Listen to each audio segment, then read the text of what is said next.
কোরআনুল কারীমের ক্ষুদ্রতম সূরাসমূহের একটি সূরা হলো সূরাতুল আসর। কিন্তু এই সূরাটির মধ্যে মানব জীবনের ভীষণ গুরুত্বপূর্ণ বিষয়ে আল্লাহ পাক ইরশাদ করেছেন।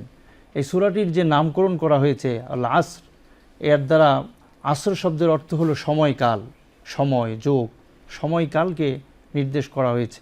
এই সূরার নামকরণ করা হয়েছে এই শব্দটির দ্বারা, কারণ এই সূরার শুরুতেই আল্লাহ তাআলা এই শব্দটির দ্বারা শপথ করেছেন, ওয়াল আসর, সময়ের শপথ, কালের শপথ। কারণ সময় এমন দামি, সময়কে যে কাজে লাগায়, নিজের জীবনে সদ্ব্যবহার করে, সে দামি হয়। সে যদি আখিরাতের সময়কে কাজে লাগিয়ে আখিরাতের পুঁজি সঞ্চয় করে, তার আখিরাত কামিয়াব হয়, সফল হয়। দুনিয়ার কাজেও যদি মানুষ সময়কে ভালো কাজে ব্যবহার করে, দুনিয়াতেও সে সফল হয়। আর সময়কে যে নষ্ট করে, অলসভাবে কাটায়, সময়কে যে গুরুত্ব না দেয়, তার জীবনটা কখনোই গুরুত্বপূর্ণ হয়ে ওঠে না। সময় মানুষের জন্য সবচেয়ে গুরুত্বপূর্ণ, কারণ মানুষের জীবনটা সময়েরই একটা সমষ্টি। একটা বছর চলে যায়, একটা যুগ চলে যায়, জীবনের একটা অংশ শেষ হয়ে যায়। সময় সবচেয়ে গুরুত্বপূর্ণ। সময়কে যদি ব্যবহার করে মানুষ নেক অর্জন করে, আল্লাহ সন্তুষ্টি অর্জন করে, আখিরাত কামিয়াব।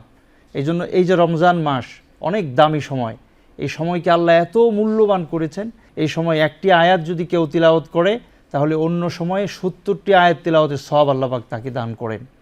তো এই জন্য এই সময়ের গুরুত্বের কথা এই সূরাতে আল্লাহ পাক ইরশাদ করেছেন।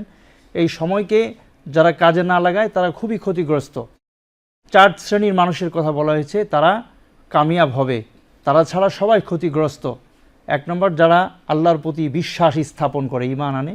আর দ্বিতীয়ত, যারা আমলে সল, নেক কাজ, পুণ্যের কাজ করে।